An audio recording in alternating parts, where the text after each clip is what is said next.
Right AP ముఖ్యమంత్రిగా చంద్రబాబు బాధ్యతలు స్వీకరించారు. సెక్రటేరియట్లో 4గోసారి ముఖ్యమంత్రిగా బాధ్యతలు తీసుకున్నారు.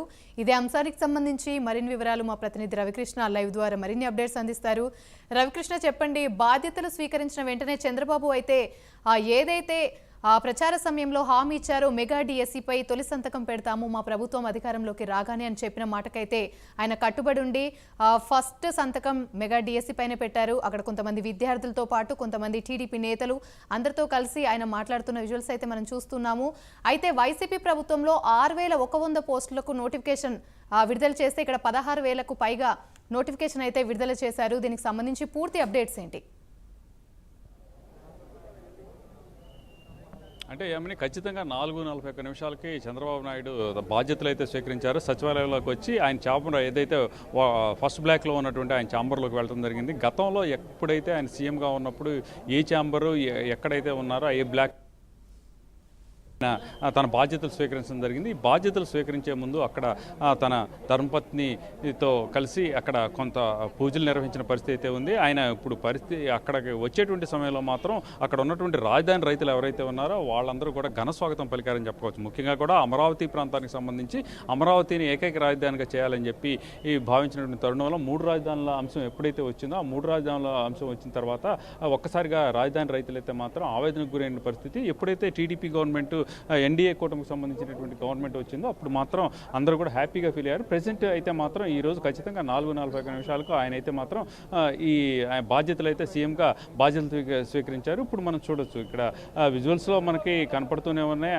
అనేక మంది ఐఏఎస్ ఐపీఎస్ ఆఫీసర్లు, అంటే ఎవరైతే ఇక్కడ హెడ్ క్వార్టర్స్లో ఉన్నటువంటి ఐఏఎస్ ఐపీఎస్ ఆఫీసర్స్ ఎవరైతే ఉన్నారో వాళ్ళందరూ కూడా ఆయన కలిసేందుకు బొక్కేలతో వెళ్తున్నటువంటి ఈ విజువల్స్ అయితే మనం చూస్తున్నాం. అదేవిధంగా కూడా నేతలు కూడా చాలా వరకు కూడా అక్కడికి రావడం జరిగింది. ముఖ్యంగా కూడా అచ్చెన్నాయుడు అలాగే మంత్రిగా ఎవరైతే ఉన్నారో వాళ్ళందరిలో ఎక్కువ మంది వాళ్లే వచ్చినట్టుగా కూడా కనిపెడుతుంది. అనగాని సత్యప్రసాద్ అలాగే ఇక మిగతా వాళ్ళందరూ కూడా వచ్చినటువంటి పరిస్థితి కనపడింది. వాళ్ళతో పాటుగా కూడా ప్రధానంగా కూడా విద్యార్థులు ఎవరైతే ఉన్నారో విద్యార్థులతో కూడా ఇప్పుడే ఆయన కలిసి మాట్లాడుతున్న పరిస్థితి కనపడింది. ప్రధానంగా గత కొంతకాలంగా అంటే 5 సంవత్సరాల నుంచి కూడా ఎటువంటి నోటిఫికేషన్ లేకుండా, నోటిఫికేషన్ వేసినా కూడా దాంట్లో ఉద్యోగాలు లేకుండా పడుతున్నటువంటి ఇబ్బందులకు ఆధారంగా ప్రధానంగా కూడా ఇక్కడ ఏదైతే వచ్చిన వెంటనే కూడా యువతకు ఉపాధి మీద ప్రత్యేక దృష్టి పెడతామని చెప్పినటువంటి నేపథ్యంలో వచ్చిన వెంటనే కూడా ఇచ్చిన హామీ ఏదైతే ఎన్నికలకు సంబంధించి ఆయన ప్రచారంలో ఇచ్చిన హామీ ఏదైతే ఉందో దానికి మెగా డిఎస్సీని అయితే ఆయన విడుదల చేయడం జరిగింది. గత ప్రభుత్వం అయితే మాత్రం ఎలక్షన్స్కి ఇంకొక 5 నెలలు ఉన్నాయనగా మెగా డిఎస్సి అంటూ కూడా 6,100 పోస్టులను రిలీజ్ చేశారు. కాకపోతే అది యాక్చువల్గా కూడా అది ప్రాసెస్ కంటిన్యూ అయ్యేటువంటి పరిస్థితుల్లో మాత్రం అది నెక్స్ట్ అవడానికి చాలా ఛాన్సెస్ తక్కువగా ఉన్న నేపథ్యంలో ఇది మెగా డిఎస్సి కాదు దగా డిఎస్సి అని పెద్ద ఎత్తున కూడా టీడీపీకి సంబంధించినటువంటి నేతలు పెద్ద ఎత్తున ప్రచారం చేశారు. తాము కనుక అధికారంలోకి వచ్చినట్టే మాత్రం తప్పనిసరిగా కూడా డిఎస్సికి సంబంధించి మెగా డిఎస్సి ఇస్తామని చెప్పారు.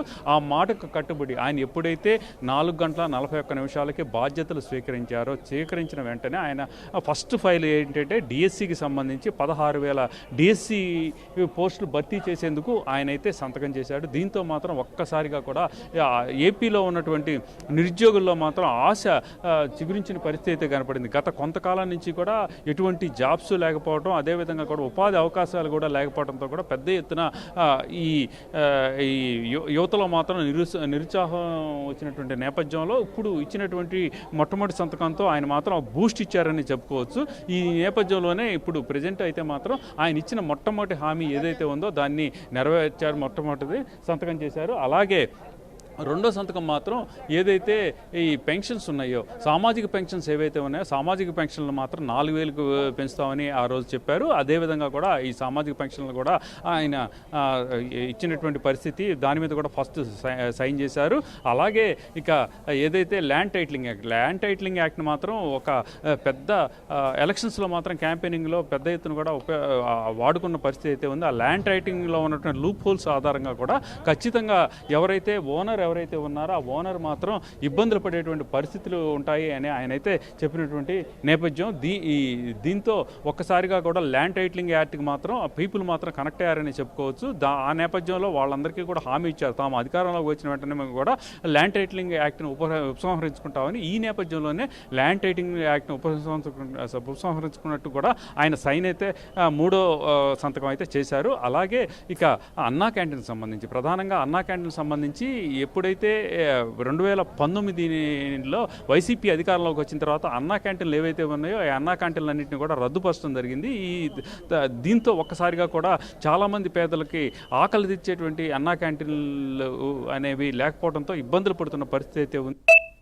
ప్రధానంగా కూడా ఇక్కడ అన్నా క్యాంటీన్ కూడా ఏర్పాటు చేస్తున్నట్లు చెప్పారు. ఇక పెన్షన్స్, సామాజిక పెన్షన్ ఏదైతే రెండో సైన్ జరిగిందో ఆ సామాజిక పెన్షన్కి సంబంధించి జూన్ మొట్టమొదటి ఫస్ట్ నుంచి కూడా సామాజిక పెన్షన్స్ ఇస్తామని ఆయన చెప్పారు. దానికి కట్టుబడే ఈరోజు కూడా ఆయన దానికి సంబంధించి సైన్ కూడా చేసినట్టు కూడా తెలిసింది. ఇక స్కిల్ డెవలప్మెంట్స్కి సంబంధించి వివిధ ప్రాంతాల్లో ఉన్నటువంటి రాష్ట్రంలో వివిధ ప్రాంతాల్లో ఉన్నటువంటి ఈ విద్యార్థులు ఎవరైతే ఉన్నారో వాళ్ళ యువత, ముఖ్యంగా విద్యార్థులతో పాటు యువత కూడా ఉంటారు, వాళ్ళల్లో ఉన్నటువంటి ప్రతిభ ఆధారంగా వాళ్ళకి ఏంటంటే స్కిల్ డెవలప్మెంట్స్ ఇవ్వాలి. అదేవిధంగా కూడా స్కిల్ డెవలప్మెంట్ హంట్ సంబంధించి కూడా ఆయన దీని సంతకం కూడా చేశారు. ఈ నేపథ్యంలోనే ప్రస్తుతం అయితే సచివాలయంలో ఒక పండగ వాతావరణం నెలకొంది. ప్రతి ఒక్కళ్ళు కూడా ఐఏఎస్ ఐపీఎస్ అధికారులు అయితే మాత్రం ఆయన కలిసేందుకు వెళుతున్న పరిస్థితి. రైట్.